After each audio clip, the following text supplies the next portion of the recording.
शेतकरी नेते रविकांत तुपकरांनी खामगाव आणि शेगाव तालुक्यात पुरामुळे झालेल्या नुकसानीची पाहणी केली आणि या नुकसानीचे तातडीने पंचनामे करून 100% भरपाई द्या, अन्यथा रस्त्यावर उतरू असा इशारा दिलाय। ऐन आषाढी वारीच्या गर्दीत खासदार संदीपान भुमरेंनी 25 कार्यकर्त्यांसह विठ्ठलाचं दर्शन घेतलं। व्हीआयपी दर्शन बंद असताना रुक्मिणी मंडप दरवाजातून आतमध्ये जात भुमरे विठ्ठल रुक्मिणीच्या चरणी लीन झाले आणि या व्हीआयपी दर्शनाचा सर्वसामान्य नागरिकांना फटका बसतो।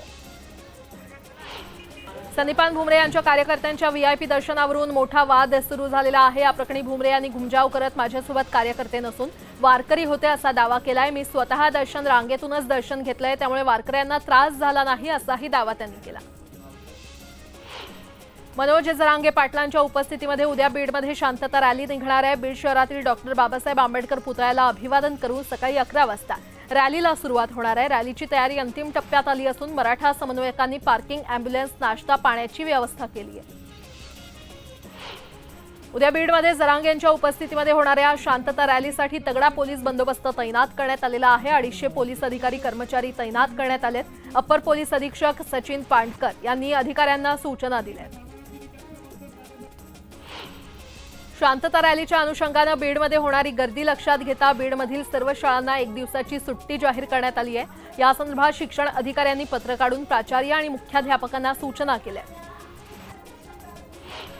2 दिवसांपूर्वी सोन्या चांदीच्या दरात मोठी वाढ झाली असताना मंगळवारी दोन्हीच्या दरात घसरण झालेली आहे। सोन्यामध्ये 500 रुपयांची घसरण होऊन दर 72,800 रुपयांवर आलेले आहेत, तर गेल्या 93,000 पोहोचलेली चांदी 92,000 रुपये किलो झाली आहे।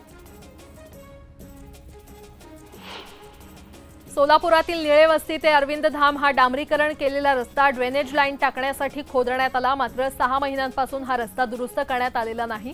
यामुळे अपघातांचं प्रमाण वाढलंय। या निषेधार्थ ठाकरे गटाने रस्त्यावर वृक्षारोपण करत महापालिका आयुक्तांच्या पोस्टरला दुग्धाभिषेक केला। आज रात्री 8 वाजेपर्यंत कोकण रेल्वे रुळावर येईल असा विश्वास कोकण रेल्वे बोर्डाचे चेअरमन संजकुमार झा यांनी केलेला आहे आणि मागील 24 तासांपासून कोकण रेल्वे मार्गावरील वाहतूक ठप्प आहे, यामुळे प्रवाशांचे हाल होत आहेत। गेल्या अनेक दिवसांपासून मुंबई अहमदाबाद महामार्ग परिसरात रस्त्याचं काम सुरू आहे, मात्र त्यात अनेक अडथळे येत आहेत। स्थानिकांचा विरोध, अवैध पार्किंग आणि महापालिकेकडून पाण्याचा निचरा करण्यासाठी नसलेली सोय यामुळे हे काम रखडलं असून वाहतूक कोंडी सोडवण्यासाठी लवकरात लवकर मार्ग काढण्याची मागणी वाहन चालकांनी केली आहे।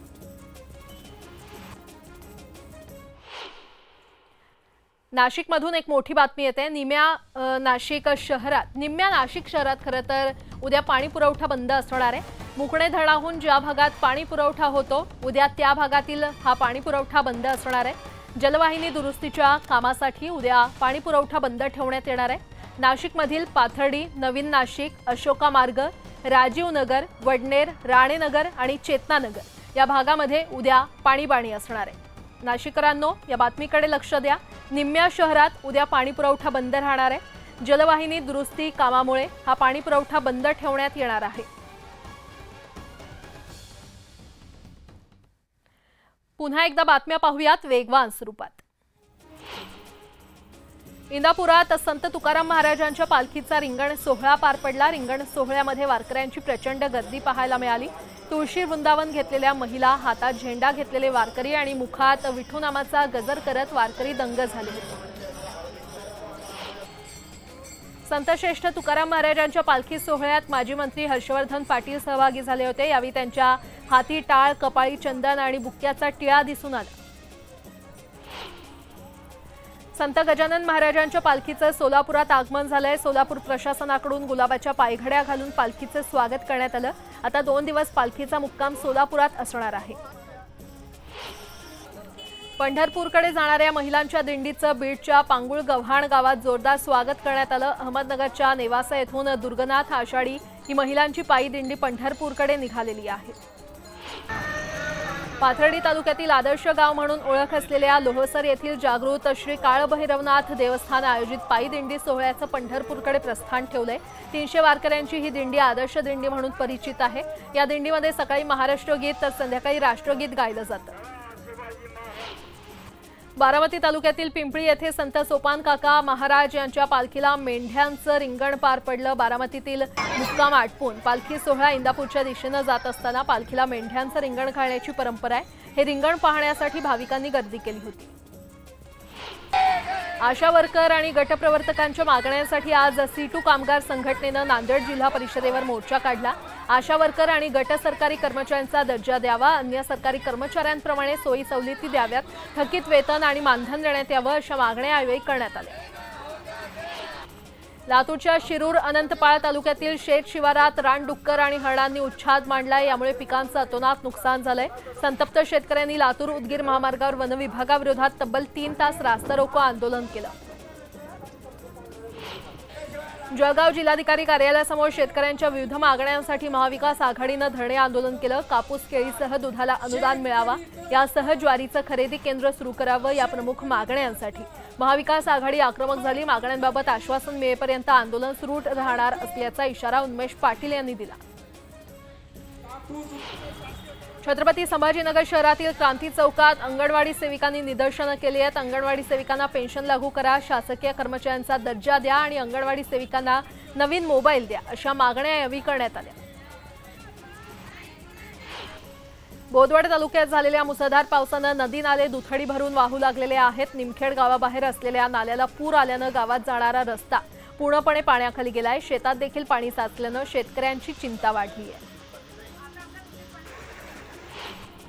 तळवेल सिंचन अंतर्गत येणाऱ्या ओझरखेडा तलावात सलग 5व्या वर्षी देखील हतनूर धरणाचं पाणी पोहोचल्याने परिसरात शेतकऱ्यांना दिलासा मिळालाय। आता पूर्ण क्षमतेने तलाव केव्हा भरणार याकडे शेतकऱ्यांचं लक्ष लागलंय। अहमदनगरच्या जामखेड आणि मोहरी परिसरात जोरदार पावसाने हजेरी लावली। जामखेड शहरातील शिवाजीनगर आणि संभाजीनगर तसंच जामखेड नगर येथे ढगफुटी सदृश्य पाऊस झाला। मुसळधार पावसामुळे रस्त्याला नदीचं स्वरूप आलं। जामखेड परिसरातील अनेकांच्या घरात पाणी शिरलं तर मोहरीमध्ये अनेक ठिकाणी पिकं पाण्याखाली गेली। मोहरी तलाव देखील ओव्हरफ्लो झालाय। मराठा आरक्षणासंदर्भात सह्याद्री अतिथीगृहावर महत्त्वाची बैठक पार पडली। या बैठकीत सगळे सोयऱ्यांबाबत सरकारने शासन निर्णय काढू नये असा ओबीसी नेत्यांचा सूर पाहायला मिळाला। सरकारने हा शासन निर्णय काढला तर ओबीसींचं खूप मोठं नुकसान होईल। त्याचबरोबर कुणबी प्रमाणपत्र देणं देखील थांबावं अशा प्रकारची भूमिका काही ओबीसी नेत्यांनी घेतल्याचं पाहायला मिळालं। विधिमंडळात मराठा आरक्षण बैठकीवरून चर्चा करण्यात आली। कालच्या सर्वपक्षीय बैठकीत विरोधकांनी बहिष्कार टाकला। विरोधकांनी आरक्षणावर केवळ राजकारण केलं अशी टीका आशिष शेलार यांनी केली। विरोधकांना ऐनवेळी कुणाचा फोन आला असा सवाल आशिष शेलार यांनी केला। विधानसभेत आरक्षणाच्या मुद्द्यावरून राजकारण तापलं, विश्वासात न घेता बैठक घेण्यात आली असा आरोप विजय वडेट्टीवारांनी केला। तर विरोधकांनी आरक्षणाचं काही पडलेलं नाही, त्यांना फक्त राजकारण करायचंय अशी टीका अमित साटम यांनी केली। मराठा आरक्षण कोटा आणि ओबीसी आरक्षण कोटा वेगळा असावा अशी भूमिका वंचितच्या प्रकाश आंबेडकरांनी मांडली आहे। मराठा समाजाच्या ओबीसी प्रवर्गातील आरक्षणाच्या मागणीवर महाराष्ट्र सरकारने लेखी उत्तर द्यावं आणि सर्व पक्षांकडून त्यांची अधिकृत भूमिका मांडावी अशी मागणी आंबेडकरांनी केली आहे। सरसकट कुणबी प्रमाणपत्र देण्याला आमचा कायम विरोध असल्याची भूमिका ओबीसी नेते बबनराव तायवाडे यांनी मांडलेली आहे। पितृसत्ताक पद्धतीनेच मुलांना जात मिळत असते, ही व्यवस्था संपूर्ण भारतात आहे, त्यामुळे हा निर्णय राज्य सरकार घेऊ शकत नाही असं तायवाडे यांनी म्हटलंय।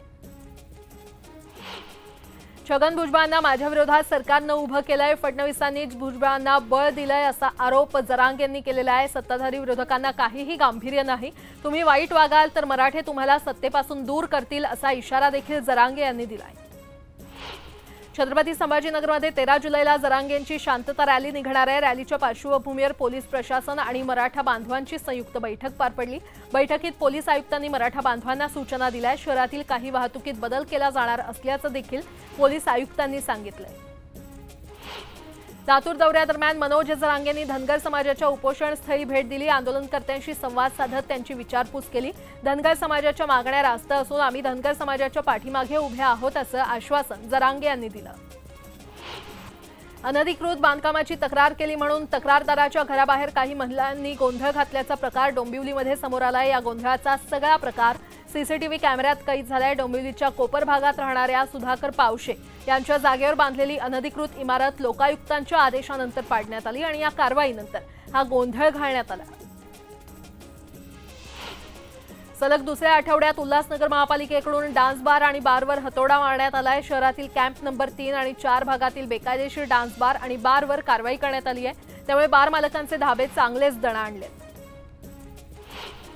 2 दिवसांपूर्वी खून केलेल्या फरार संशयित आरोपीचा जालन्यामध्ये खून झालाय। बायपास रोडवरील रेल्वे उड्डाण पुलाखाली शेख समीर याचा मारेकरी असलेल्या शेख मंजूर याचा खून करण्यात आलाय।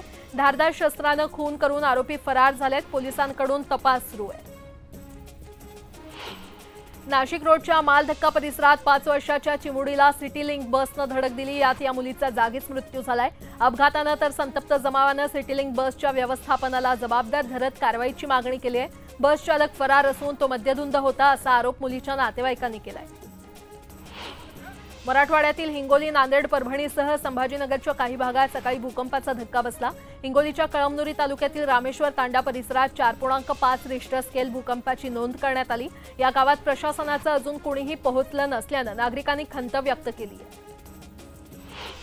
नागपूर कोराडी अपघातातील तरुण मद्यधुंद होते अशी माहिती पोलिसांनी दिली। पार्टी करून घरी परतत असताना हा अपघात झाला। अपघातापूर्वी कारमधील तरुण रील बनवत होते आणि त्यातच ताबा सुटल्यानं हा अपघात झाल्याचं समोर आलंय। या अपघातात भाजप प्रदेशाध्यक्ष बावनकुळे यांचे पीएम संजय भोंगाडे यांचा मुलगा देखील जखमी असल्याची माहिती आहे। त्याच्या रुग्णालयामध्ये उपचार सुरू आहेत। नागपुरातील राष्ट्रीय पर्यावरण अभियांत्रिकी संशोधन संस्था म्हणजेच निरीच्या मुख्यालयात सीबीआयनं छापेमारी केली आहे। बनावट कंपन्या आणि बनावट रिसर्च या प्रकरणात ही छापेमारी असल्याची माहिती मिळते।